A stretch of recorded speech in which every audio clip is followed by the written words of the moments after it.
Question number 28. A coherent light of wavelength, the constant wavelength, coherent light of constant wavelength is incident normally on a double slit, YDSE experiment. Okay, interference fringes are formed on the screen, that is at a fixed distance, capital D, on a double slit, okay. The screen is placed parallel to the slit, everything is standard setup. The separation of the slit is varied. Separation of the slit, what is this now? This is nothing but small d over here, right? Separation of the slits is varied. And which graph shows the variation of the slit separation A? Okay, instead of D, he has used A here.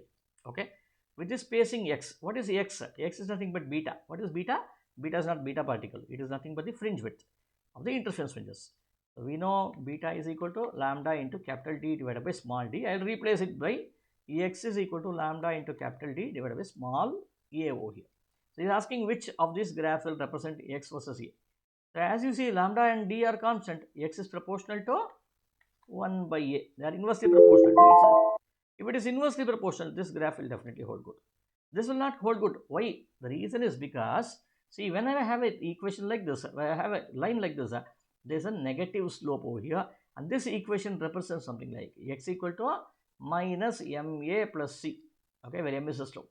Okay, so of course there is a decreasing trend. Here also decreasing trend.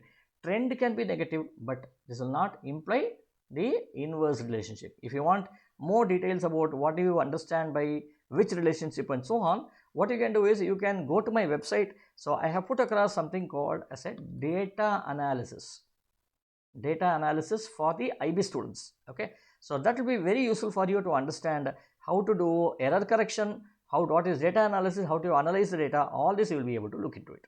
Okay, look into that. So therefore A is the right answer. These are all increasing trends. Definitely incorrect. B is incorrect. Reason is because, okay, so it is not the inversely proportional, it is nothing but decreasing trend. Okay, next.